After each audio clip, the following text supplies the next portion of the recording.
naye koyeba na siko makasi na 2019 na moment ya Covid-19.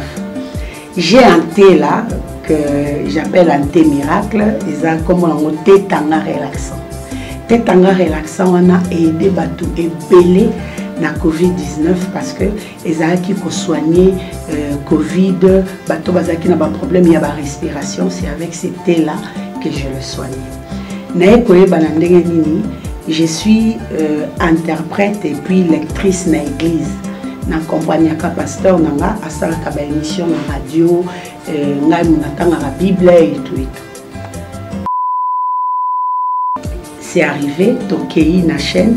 Mais directeur de programme na biso azala kité to solo lina yemende nini tala awa ba compliqué biso to futaki mbongo me bazo ote bo passer na moto bo yo moko za ote na za maladie ngai na mwasi na nga vraiment to za na Covid-19 to lingi ko lobate parce que bazo tia bato en quarantaine, il paraîtrait bazo boma bato kuna na quarantaine yango to kanga mikanala abi bon dans ces cas ngai nazana te évangéliste nanga habite mais munga pesa itina wana titi wana po sonya ki pe évangéliste nanga na Covid pesa iti wana e rosungai na bengi na bisi ke tala nazana te sala boy ayekoya na pesiye na mwana na mwasi nae ba meli après 5-4 jours ba biki nde abengi nga yozane loko ya bien boy batu bazo kufa na ignorance pona nini ozoleka na radio te ozoleka na TV te pour en parler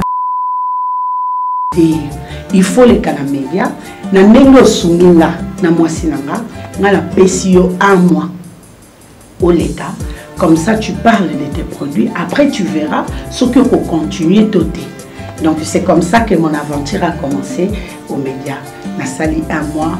En tout cas, na ebisio papa nanga nzambe amimoni saki kaka ndenge Bible lobaka tango bato musu bazolela nzambe pa za na bato musu so pambola ndenge bato bazaki ko souffrir na Covid awa bato ba bimate bato bazana bampiaka bato bazokoka kolia te. Moi j'étais pépère pour na tekate tanga wana ozana nazokota ba barrière ezalaki kilikili nazokota na otambola makolo pona okekotika nateka ngo mingi na GB na Gombe na ma campagne parce que côté wana Covid vraiment ezalaki makasi nde salaki ke na yeba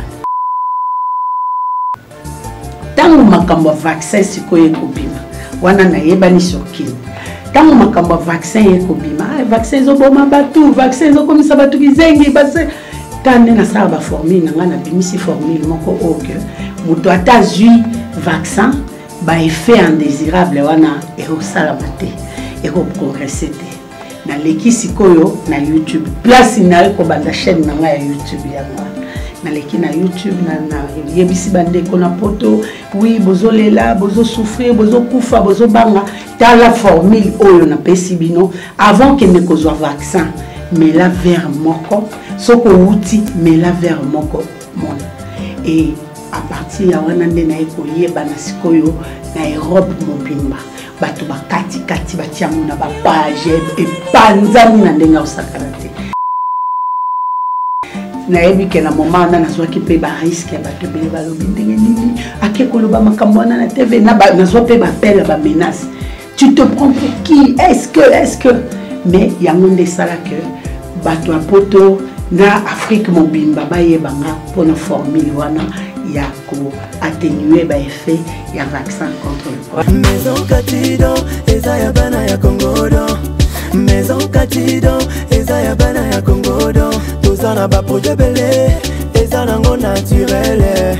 Mwamba papa wana makasi ya ba papa tanga bio isuki sai pommade élargissante.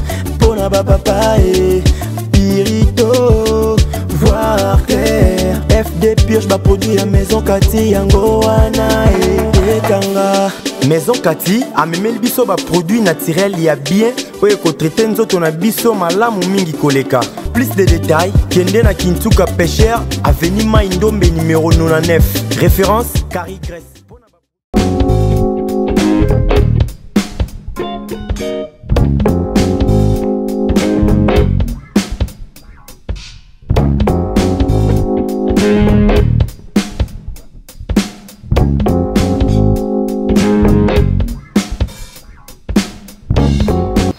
Voilà, mesdames et messieurs, nous sommes en 2023 et jour pour jour, Moissi Atalo va bien sûr célébrer encore une fois de plus ces 4 ans du programme panafricain de la femme des valeurs. Donc on va bien sûr recevoir des dames de partout et viendront de partout en Afrique parce que les programmes panafricains de la femme des valeurs Moissi Atalo est pour l'Afrique en général. Là, on est en train de sélectionner toutes ces femmes qui font bien leur travail, qui excellent, qui innovent. Et voilà pourquoi la team SD Magistral, c'est-à-dire l'ONG des SD Magistral en question, donc son bureau, toutes ces filles sont sur terrain en train de faire des investigations, en train de chercher laquelle des femmes a excellé, laquelle des femmes a très bien travaillé, laquelle des femmes a fait ceci, a fait cela. Voilà, dans chaque domaine respectif, nous avons 3, bien sûr, nominés qui ne sont pas, bien sûr, les lauréates. Ce sont des nominés. Donc, parmi ces 3, nous aurons une qui va exceller plus que tout le monde et puis elle aura notre trophée et les cadeaux comme d'habitude. Nous préparons déjà la grande soirée de la 5e édition qui va recevoir, bien sûr, des femmes de partout en RD Congo et de partout en Afrique aussi. Voilà pourquoi nous vous disons il faut faire toujours confiance à la team SD Magistral ou à la team Moissi Atalo qui va encore une fois de plus vous proposer des femmes. Voilà, aujourd'hui on est en face d'une femme qui a bien sûr accepté de répondre à notre micro pour ce week-end. Il s'agit donc de Madame Munga Mwanda Kati. Munga Mwanda Kati est reconnue à Kinshasa comme praticienne, nous les appelons comme ça. Elles font, ce sont des femmes qui font la médecine traditionnelle et je ne sais pas si elle va se définir la manière Moussoussou. Cette émission est bilingue pour vous comprendre. Parfois, vous devez aller à la médecine moderne et que vous ne trouvez pas de solution. Moi, je suis l'un de celui qui a expérimenté la médecine traditionnelle et puis aux IP solutions. Bonjour madame. Bonjour papa SD. Bonjour. Tout va bien par la grâce du Seigneur. Voilà, mesdames et messieurs, la dame est là, elle est notre invitée d'aujourd'hui, mais on sera aussi avec Filiane qui va intervenir. Maman Filiane Aza va intervenir peu après c'est moi Mitona Mike. Ok, il n'y a pas de souci, je suis là. Voilà, est-ce que tu as une présentation? Biso tebeli kaganeti Maman Kati, Azanaye Munganga et consort. Pesana nous présentation Nayo Mobimba. Ozanani exactement. Bonjour papa SD. Oui. Merci pour la faveur au Bosalinga et à Kolukanga talak chasser les amouquettes et les amounene jusqu'à ce que va localiser yo et puis va tirer attention c'est que quelque part j'existe et j'ai fait du bon travail. Pour toute personne qui nous suit partout dans le monde, je réponds au nom de maman Kati Munga. Je suis naturothérapeute, je soigne au moyen de plantes naturelles. Je suis dans la commune de Ngaliema, au quartier Kinsuka Pêcheur, sur l'avenue Maïndombe numéro 99, référence carrière Carigres. Mon deuxième bureau se situe dans la commune de Kalamou, au quartier Matongé, sur l'avenue Ikelemba numéro A9. Je suis tout le jour en consultation. En Ngaliema, je suis de 7h à 9h30. À Victoire, j'exerce de 12h30 à 15h30. Mon numéro de contact, c'est le plus 243 82 20 012. Pour plus de détails, allez sur YouTube, vous verrez la chaîne Nation Puissante, là où j'ai mes produits, là où j'explique, j'ai mis les témoignages. Donc, il y a tout dedans. De ce que nous n'allons pas parler ici. Voilà, de ce que nous n'allons pas parler ici. Chaque personne a un parcours, chaque personne a ses débuts. Et on peut maintenant savoir, Madame Kati a commencé quand exactement. Et je ne vais pas aller loin pour demander ton âge. Accepte que je puisse te tutoyer. Oui, il n'y a pas de souci. Sous d'autres cieux, les gens connaissent l'âge de quelqu'un, ils connaissent que non, voilà. Et Céline Dion est née d'elle, tu sais qu'il y a combien à 56 ans, Sokindeni ou Kabila combien à autant. Mais il y a de ces femmes qui sont stressées parce que dans notre tradition, on ne demande pas l'âge de la femme. Quand on demande comme ça, c'est mais je demande au moins l'âge Donc, tant qu'il au passé, ça fait combien de temps il y a expérience depuis le début nayo et puis on retracer son parcours nayo que oui, na banda par exemple na place Bouye, na circonstance Bouye et na make-up Bouye ou bien koko na ngana bando sala ou bien papa na ngai ou bien jeter au côté ou bien attendre la classe. D'accord, merci beaucoup. En tout cas, mes tout débuts c'était à l'âge de 9 ans, 9 ou 8 ans. Mes tantes étaient de praticiens. Moi, j'étais là comme une assistante. En fait, nous, on a perdu nos parents au bas âge. Oui, et nos tantes sont venues du village pour rester avec nous. Et ils ont gardé leur culture de village. Ça nous arrivait de tomber malade, mais on nous soignait de façon traditionnelle. Et comme moi, j'étais plus attachée à mes tantes, et à chaque fois qu'ils étaient en train de faire leur formule, j'étais là, on m'envoyait, prends ceci, mélange, prends cette eau, mets dans une bouteille. Et sans le vouloir, ces histoires-là sont restées à moi. Et il est arrivé un moment là, je dirais, j'ai commencé à avoir 15 ans.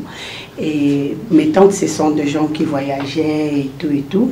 Et à chaque fois qu'ils faisaient leur formule, comme tout le monde là qui se respecte, ils avaient un temps où ils partaient se festoyer, prendre de la bière. Et quand leurs clients revenaient pour chercher le produit, et on me donnait les instructions pour dire que le papa tel, s'il arrive, tu lui donnes ça, tu lui diras qu'il va prendre un verre matin, un verre le soir ou matin, midi, soir.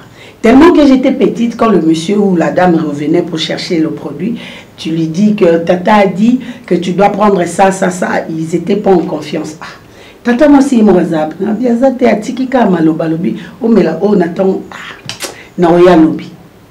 Et puis quand il revenait le lendemain, à retourner à tata moi aussi, mais na tika ki o tiki ki sabi oui. Kaka nenga yebisa ki ndenge na tikela ki maloba. Donc il fallait ozwa na okaka. Ndenge na lobaki na ndenge ya mwana yebisaki yo. Donc et kokoma na ba 15 ans na ba komotika nga pesko na sala. Bango ba vandi ya biso zwa o sangisa na o chamezira mai boy. O ezakisi ya boy. O ezakisi ya boy. Donc na komo sala bango ba vandi et na kokola sikoyo tant na komi moi grande fille na komo kango skolo kola soni. Ba kisione zarabilo ko ba koko ba nini yosko jeune fille ozo sala kisiona.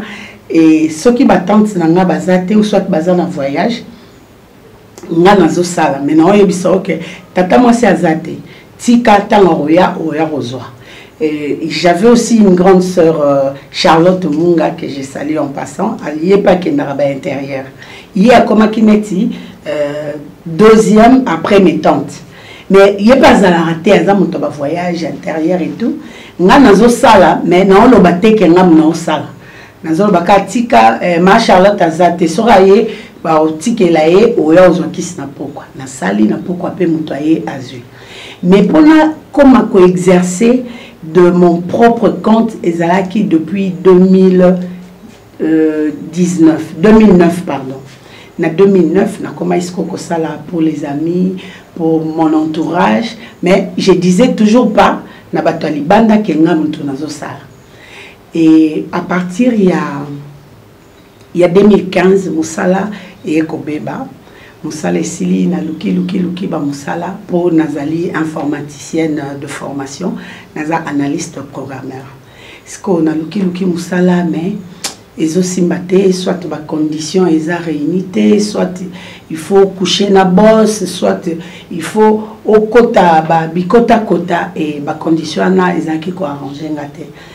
Bon, par rapport à la charge, l'enfant, la maison et tout. Et na sala na no salo na yebi oyo na zoloba ya kobi ki sana bakisi ya bokoko et en attendant ce qui na zu musala mususu nde na kekoloka. Mais depuis 2015 wana na kota ya en attendant na bima lisusu te.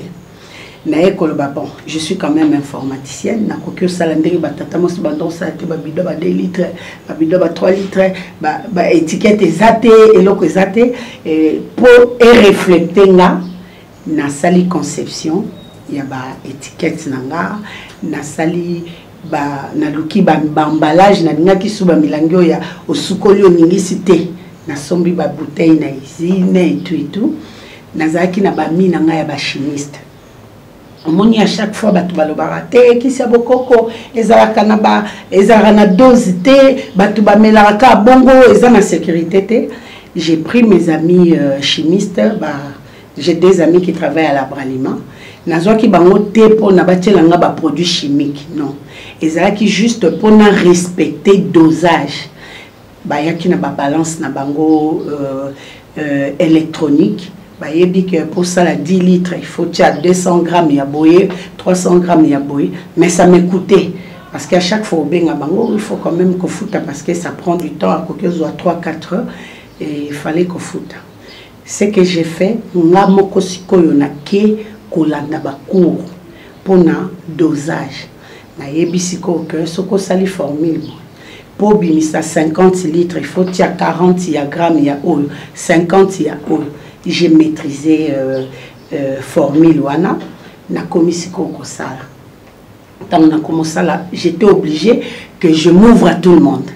Na komisi koko solliciter bato na quartier, ceux qui mutaza boye bisaye que ngala sala boye na sala boye wana na komi na moi na loba dépliant mais zaki en manuscrit na sala boye na kaboli na komi kozwa bato moko bakomi koya et ça commençait à répondre na ba besoin nanga et c'est comme ça que j'ai continué. Donc je soignais de bouche à l'oreille.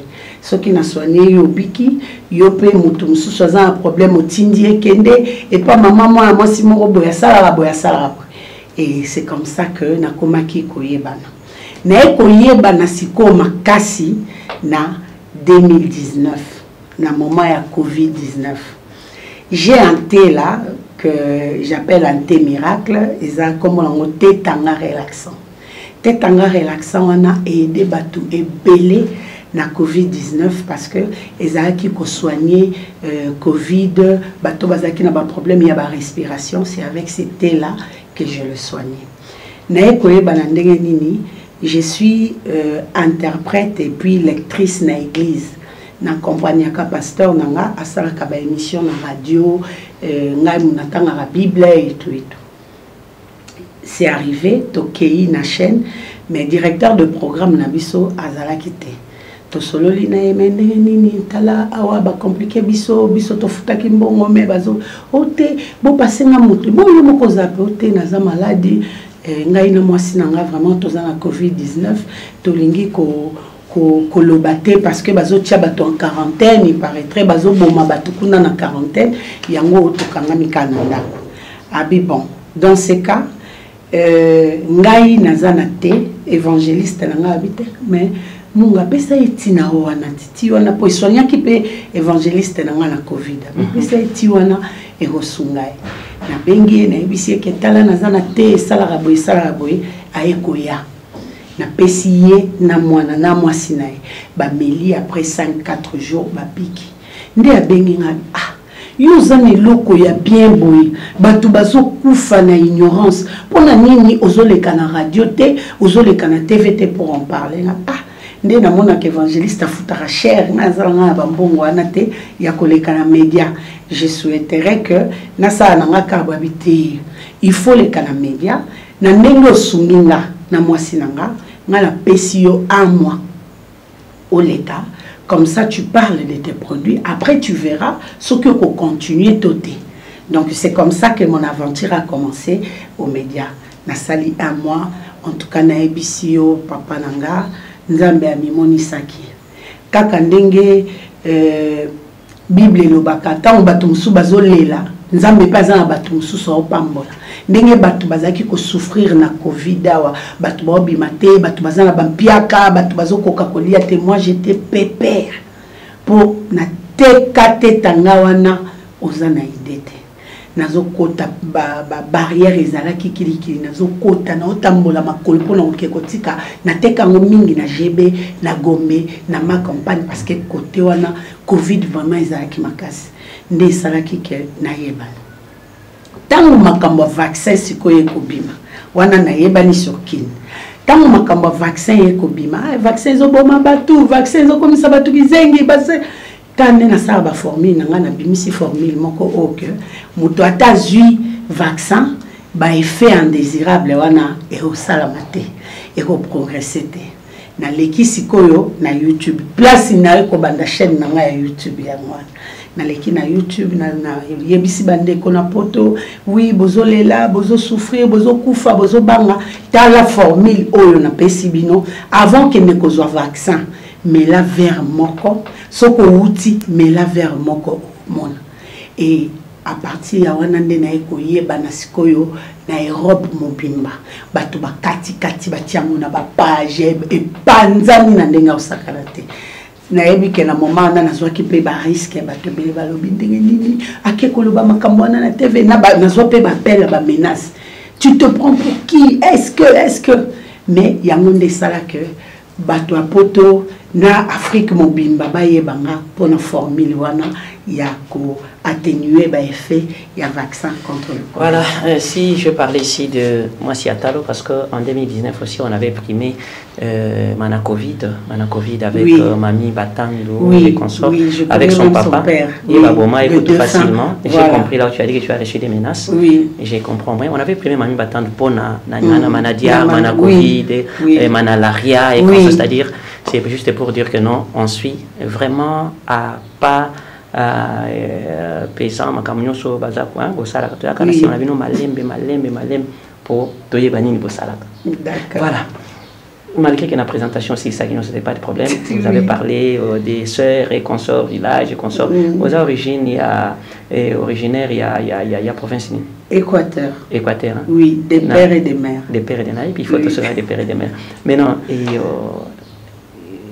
na nini vraiment aux anani Équateur oui sa province oui école na bino penzani oui. Village natal na bino village natal nanga eza Akula nation boyoka Koffi Olomide ayembaka Akula Pitolo parce que c'est un de cousins et village ya papa nanga eza Akula maman nanga aza Ekonda ya Maindombe Ekonda obapena ki Ekonda tenebi mingi kikula po na vanda mingi kote ya papa na kaseto ebi Ekonda so na bio oyali elote nayebi ka ngamo oyali olote oza malamu mais na kokozongisa te loba njali olote omoni ke na lobi là je salue mon ami Fali Poupa donc oui lui aussi c'est un oncle du côté de ma mère voilà mutunanga penza il fallait pekato oui bah sens ka voilà en pour ça et marié quand même je suis divorcé pour l'oubli non Naza a divorcé depuis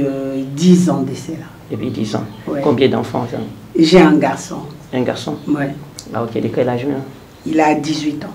18 ans. Oui. Ça a quand même avec Kombonaye Kaoli Toko Kamunga. Il faut y aller à Kagabakombo makasi. Ah ok. Voilà. Et je pense que tout ce qui est comme parcours et consort, exactement combien d'années d'expérience dans Makambo? Depuis 2009 oui. En tout cas, non, depuis 2009. Depuis 2009, je suis exercé de mon propre compte. 2020, aux années 11 ans. 2023, c'est-à-dire 14 ans. Oui. On peut 14 ans. 14 ans depuis que j'existe.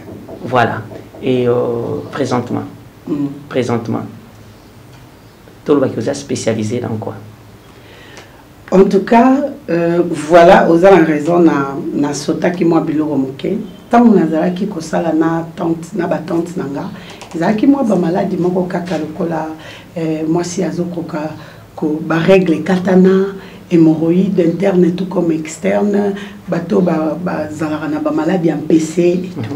Mais tant on a yé na komi na 2015 na lobité il faut na yekola. Na koma kisko kozwa ba formation ba centre examinité pour na makambo ba tradi praticien mais pour tous ceux qui nous suivent na recommandé bango fondation El Shaddai l'encadrement ya papa Colin Zolantima l'encadrement ya papa Jean Mangalibi et ça là qui que gamme nanga et s'élargir parce que j'ai appris kuna ba pesa ka bato ba formalité bazoyi biso que planto et soigner la maladie. Plantôt, sont salés en soigner la maladie. Yo, en tant que chercheur, en tant que créatrice, yo, ce que n'est que le cas formule, plantango ou soigner en haut. Na kisi ya komela, ya kotongola, ya kobakato, ya kopakola. Et pesa kinga lisusu mayele mingi nakoyekola naza sur beaucoup na laboratoire nanga place na salle. Non, là je demande déjà à un réalisateur Nabiso à illustrer un titre illustratif. Oui. Avant d'illustrer quand même laboratoire nayo. Oui. Total là. Et voilà. Et je signale aussi que j'ai une demoiselle à mes côtés, hein, oui. Donc Filiane. Oyo, dans Ozolo Baba, règle, consort, les femmes sont mieux placées. Oui. Elle va aussi te poser des questions. Je vais vous laisser même pendant quelques temps à poser vos questions. Spécialité n'a vraiment oyo na salara ata na zami so kanga e koratete hémorroïde interne tout comme externe. En dehors de ça, basio bazara na ba problème, il y a ba règles douloureuses.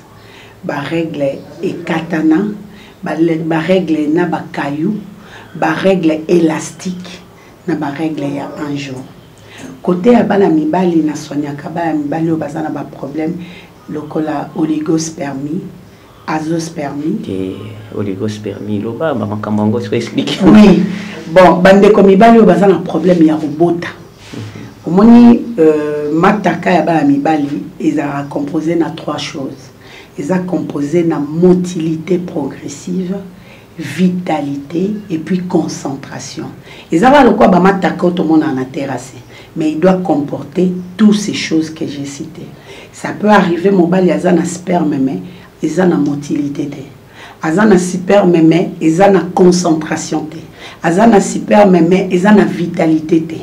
Au moment où sperme, ils ont maille, le quoi la maille est comme soko sisi ko ça rapport au bimi yango pe bimi sperme on a ato salineni au bota mwana te parce que ils ont manqué biloko. OK. Oui, bande ko mibali o bazo souffrir na prostate na sala kayango bande ko bazana problème ya vision dans le sens que miso ezo tanga mai miso eza molili miso ezo vimba miso ezo soir mais on dirait à travers d'un sachet. Quand on a un problème, il y a sinusite, angine, un problème respiratoire. On a un sinusite, on a un mokolo, papa, nakenda partout. Et si la gâté, bon. J'étais aussi avec un artiste qui me parlait des sinusites. C'était Papa Wimba, voilà. Oui. Papa Wimba aussi me parlait des sinusites. Donc, de la habité, sinusite, on a beau ou bien il y a solo, soit il y a solo vraiment. Parce que Théoana Nazoïso, c'est un miracle. Théoana Nesalaki que Nazala consulté na Batuya OMS. Organisation mondiale de la santé. Oui. Maman était tout en tout cas, tu vas te renseigner.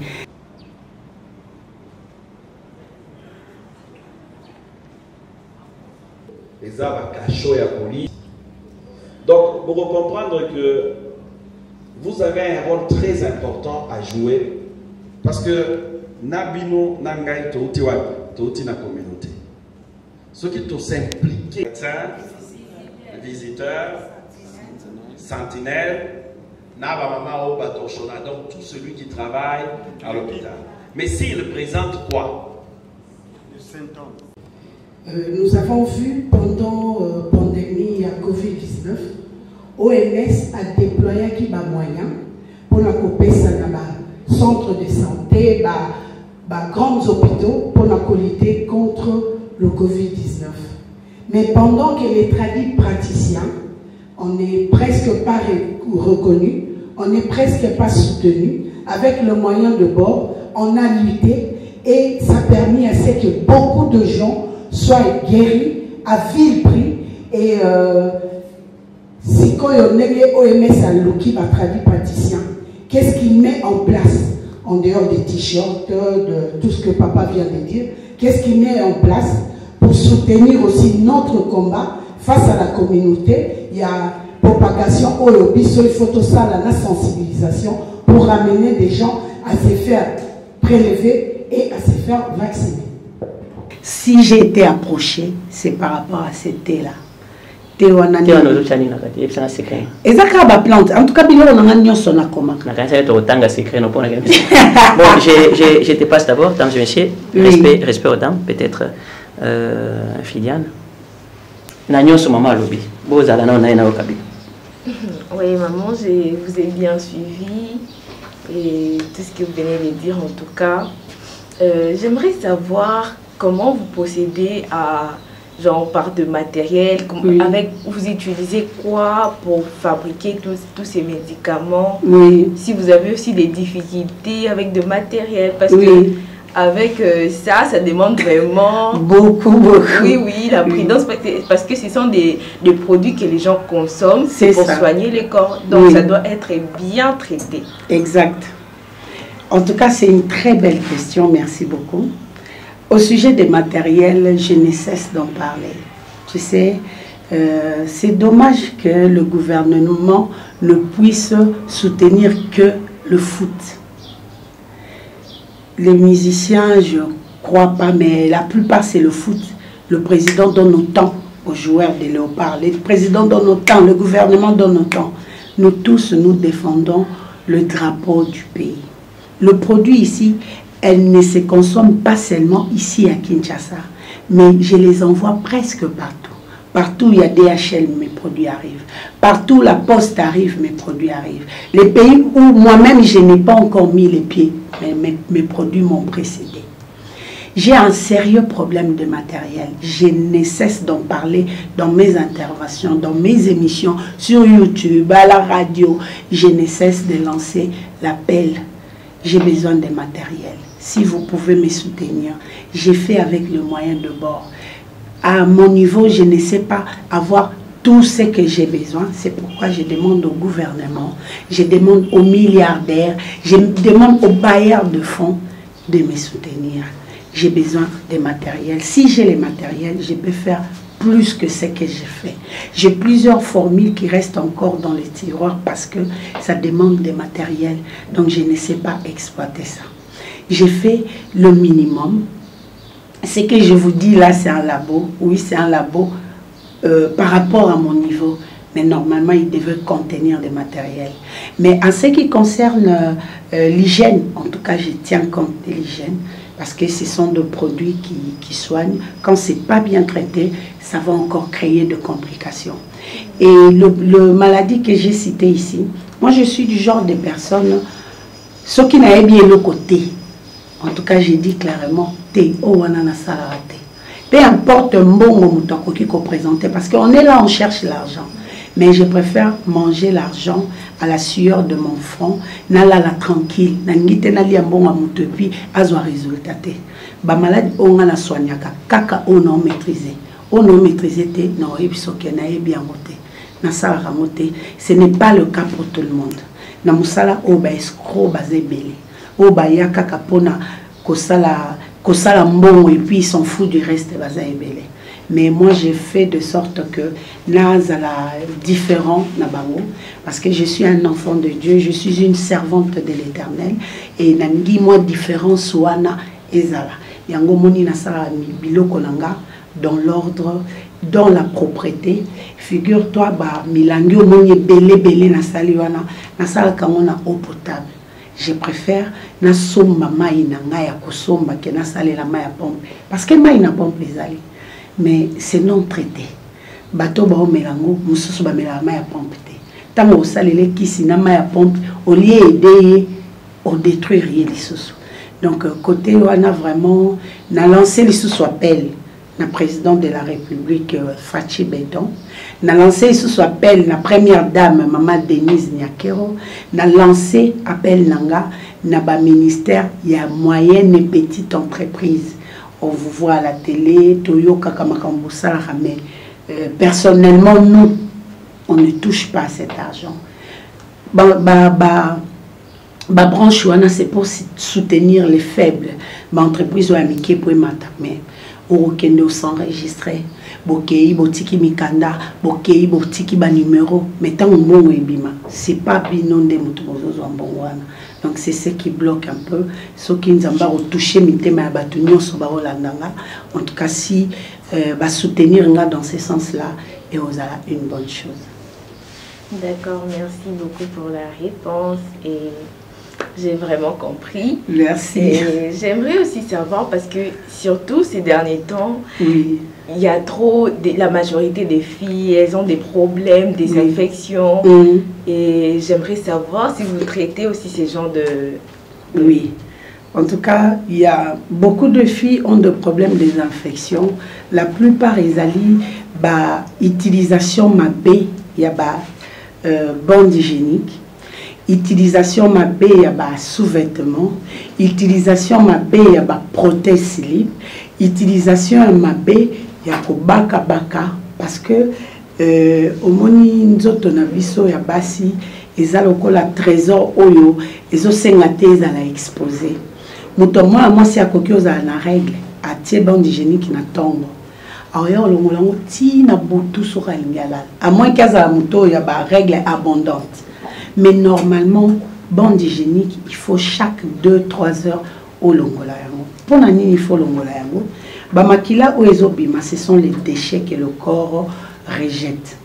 Bande hygiénique, il y a composé na ba produits chimiques d'abord, et puis il y a na ba sachet pour que ba règle est fuitée.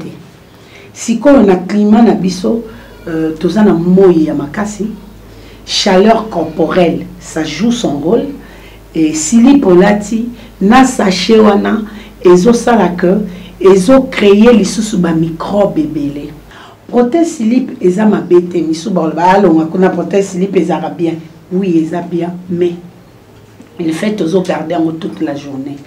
Les déchets, ils ont acide. Qui na sachet, et fondre na chaleur, ils ont des produits chimiques, ils ont fuming, ils ont souffert de cancer de col, cancer d'utérus. En dehors de ça, bana basi balingi kobaka baka na liboso. Ayebiti na muninga bakite, ayoka ikaya baki bazui chwa akotisi. Nanu achaka boyazo ngisabo. Ozotala te soki eza compatible na nzoto na ou pas. Parce que baki même baki si oto salaka, eza na moto mususu na koki opesa papa na obi romela kira 6 jours. Ameli kira 6 jours abiki. Mais il y a 6 jours et 5 jours baba kisa. Pour mutuna mutazana ba anticorps na ye mutuna mutazana ba cellule ya nzoto na. Donc ba eloko mususu ezali ba place otozo suba. Biso ba basi mingi pona soni toke no suba na mwasi mafulu moko bongunza mi osubi. Eza fulu. Fulu eza na ba ndindi, eza na ba michopi, eza na ba biloko ebele bele. Le fait ngunza mi wana chaleur ya masuba na yo ebimisa moto. Moto wana ezomatisa ba microbe oyo ezokita. Donc tant ozo suba échange et salam. Ya yo ezokita o wana pezomata. Et puis ça va ba infection. Et puis ba infection mususu tozozwa na ba zemi kolongola longola. Ba matériel wana eza ba métal. Ce qui ezali bien stérilisé. Un curettage. Oui. Ce qui est bien stérilisé, ça te crée des infections. Les rapports sexuels non protégés. Ils ont même des infections. Donc tout ça, traitement dans la maison chez Cathy, tout ça, la périto, où ils soignent staphylocoque, gonococcie, varicocèle et infection oyoya mike neti masuba mokosa bambuma na basexe bibon. C'est parmi les manifestations oyo infection et ça. Ok, merci beaucoup. Je vous en prie. Et j'allais savoir aussi si oui. Genre vous traitez comme des gens qui ont des problèmes de stérilité. Oui. Parce qu'il y a certaines femmes dont il y a certaines stérilités innées, non? Oui. Et certaines stérilités innées. Et il y a aussi certaines femmes qui, dû seulement aux infections, oui. elles restaient stériles. Oui. Et j'allais savoir si vous traitez aussi ces genres de cas. Oui, je traite ces genres de cas parce que moi si on a une infection, infection est le acide. Je vais un exemple le acide. Acide sur le bois qui a mon abilanga et ça et aussi ça semence nyonso. Infection est ça et est lié à ovaire na ba hormones. Ce qui est lié yango ou soit et rendre yango faible. Yango peut permettre de moi si azoazemi. Infection et ya kanaba règle douloureuse. Et ya kanaba règle avec caillou. Et ya kanaba règle élastique to écourter ba règle nalo infection et bouchaka ba trompe yango siko na baka oyo ya kobota natindaka mwasi lokola mobali bakende hôpital moderne parce que nga na sala ba examen te ngai natangi ba symptômes et puis j'ai des formules pour soigner certaines maladies. Kaka na consultation na oyeba que les problèmes boye parce que j'ai étudié les symptômes. Mais pour que tu sois sûr de ce que j'ai dit, je t'ai fait un banc de l'hôpital comme celui-ci.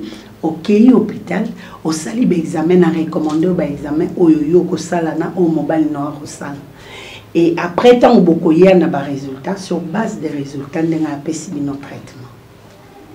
Ok, merci madame. Merci. Oui, j'allais aussi savoir si vous traitez de maladies cardiovasculaires parce que ces derniers temps, il y a beaucoup de gens qui souffrent de ma maladie à motema et tout ça. J'aimerais aussi savoir si vous traitez ce genre de maladies parce qu'il y a beaucoup de gens qui nous suivent et qui ont aussi besoin de vous. Oui. Quand je soigne des maladies cardiovasculaires, c'est trop fort. Mais na niveau wana tout ce que je soigne les bateaux bazana ba problème ya ba palpitation bateau bazo souffrir na anxiété bateau bazaka na ba maux de tête intense oiza omelikisi et yo kité o kangi kité njoki olala moi je soigne ça produit nanga wana ezo renouveler ba cellules produit nanga ezo renforcer système immunitaire produit nanga eza ko faciliter circulation sanguine parce que bato bazara na ba problème ya ba cardio bazara mingi makile etambola bien te to makile ezotambola na vitesse ya makasi mon produit arrive à gérer ça et na katika ya ba produit où j'arrive à soigner le poison j'arrive à soigner le cancer de sein cancer d'utérus et cancer de côte. Voilà, je pense que nous sommes arrivés pratiquement à la fin de notre entretien. Merci à Filiane pour ses interventions. Oui. Voilà, je pense qu'aujourd'hui, nous sommet une dernière question. D'accord. Avant qu'il n'ait sa préoccupation pour te conclure. Oui. Pour les hommes, l'obité, pour la stérilité, à Bananibali, à cause d'un c'est l'hypérimatisme, mais à Kati. Oh, merci. Merci à Bella Karimatisme. D'accord, il n'y a pas de problème. Réalisateur de Bella Karimatisme.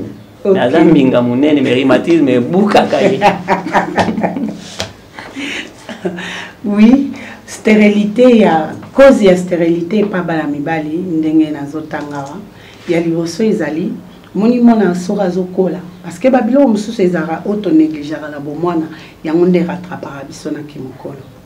Mwana soki azokola, il faut que surveiller bien. So moni mwana zana ba makwanza na maboko, na makolo. Ba awa et puis ba ganglion na ba mapalata. Ce sont de petites maladies à traiter sévèrement parce que yangonde à la longue mais ma stérilité. Deuxièmement, il y a infection urinaire et même la stérilité. Au moment où mingi ba chauffeur so ki otambusa a telemi côté moko a fungoli portière a subi na pneu. Pneu on est tamboli qui chasse mon bimbo. Bon monaka.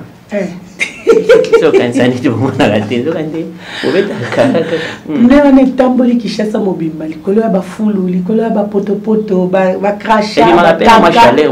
Justement, le fait yozo suba na yango échange wana et même là ba infection.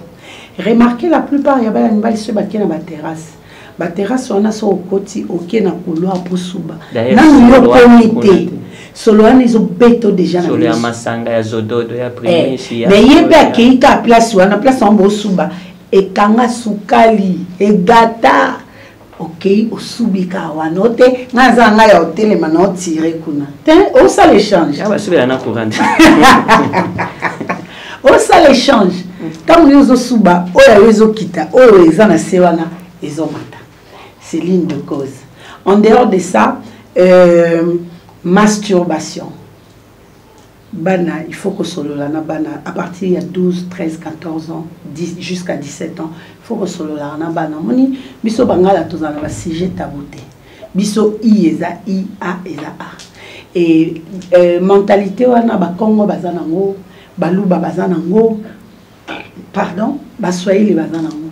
bozana ba sujet tabou bokoka ko solo la na banate zo kamona soni c'est na ebisi non parce que soka ke ko apprendre na banda tant so ko apprendre ya mabe et au même ba problème masturbation et baby ça sperme tant ils ont baby ça sperme ils aussi sans vitalité ils aussi sans concentration ils ont longola yango motilité progressive yango zo mona ba jeune garçon a ucho bala sika mais sali 5 ans botarate asali 8 ans botarate liboso bat bando kanisa ko bota tezara mwasi yango moninga pona traiter maramba robota il faut mwasi na mobali parce que na aucun traiter moi mwasi abato or problème ils a pas papa voyez batté donc traitement est aussi maté faut mutu na mutu donc de tous les deux côtés au traiter yango na retraiter yango na mwasi lokola na ata mutu ki ko bota te au traiter yango na traiter parce que ba plante mindele ba kosa biso basala mauvais basala contre campagne ya ba produits naturels parce que kaka na ba produits naturels balobara Congo eza riche eza nini bayaka awa bazana ki chassa te nebiso tokenda ba mboka na okuta mundele kuna na village awa ça c'est en passant, c'est juste pour dire aux téléspectateurs que avec l'expérience que nous avons, il y a, je sais pas, en 2002, en 2002, je recevais un certain Didier Mampassi. Didier Mampassi, c'était un traduit praticien. Oui, et c'est un grand kangana. Bah, mais moi, bah, kenda na Chine. ala kisa secret ya zamba nyonso ya bachinois basala yango na ba comprimé ba les lots donc azwaka mongo existe kali susute d'où dans la nature makambo ezebele ba ka kozwa ba plante awa ba racine awa ba écorce ba ndewe ba ebisa biswa tant ba kenda na ekuna apesa ba secret comme ba comprimé boye comme ba comprimé voilà ba mosiko ba ke ba moderniser chimique ba tie ba féculent ya ba pomme de terre. Allez, et comme il m'a comprimé, bah il y a aussi qui voilà. Voilà. Et puis bah qui si on a le fait qu'ils ont contenir bah produits chimiques, ça complique à la longue. Bateau babé la tension, bateau babé la diabète, bah maladie aussi n'a pas la qui sa vie. Ceux à mondele à bougerate, andimi à monter, médecin n'a pas ça qui n'a n'a mais la kangwa vie. Mais quand on a eu ce traitement 3 mois, et belé boy. Et on a non cocaté ou soit tatunio et ce n'a pas baki sinon est-ce qu'ils ont un problème peut-être pas bisa mondele pas venir à bololo et moi be mutazo bella. Mais baki sinon biso ça pour guérir, c'est pas pour baisser la maladie. Mondele la cause ça check comment sucre na kati comment ni fi moi mkemwe. Mais il y a moi la vie. Oh ya ngai ce na soigner hémorroïde, fini terminé. Donc la maison chez Cathy, tous en mesure il y a pour soigner. Yebisa, merci, rhumatisme, ils ont soigné la maison chez Cathy. Tout soigner à goutte, tout soigner à barin. Parce que mon toiseau me l'a kissé continuellement et qu'il a coupé sa barin, vraiment filtré bien zanté. Et tout le monde poumon et fragiliser la foie, va comprimer en abattoir. La maison chez Cathy, tous soigné glaucome. Tous soigner sinusite, tous soigner anxiété, maux de tête, palpitation, tension, diabète, prostate, fertilité chez l'homme, tout comme chez la femme. Tous soigner cancer de col, cancer des seins, cancer d'utérus. Tous soigner prostate chez les hommes, infection urinaire et le poison également. La règle oui, les règles douloureuses, les trompes bouchées, oui, les ovaires aussi là, les hormones aussi là. Vous soignez poison, mais anti-poison. T'es naza non anti-poison, parce que je sais nga. Tu m'as dit comme un poison aïe. Mais mon toit il y a qui fait tu m'as assez préparé pour on est tous à la exact. Si que je sais nga conservant mon coboye, appareil mon coboye. Pour réussir et ça l'anti-poison. Mais le cas dans le matériel, je ne sais pas faire ça. Mais Nazali un traitement et poison. Ok. D'accord. Mais pour terminer maintenant, et je pense au moins pour ça. Oui. Bon, si ma maman a assez, voilà, parce que la moyenne est toujours. Ah, ok. Oui, pour la ça, na yebi que mondele. Azo sarakisi ana kobai naye Kobaya azali mutu oyo.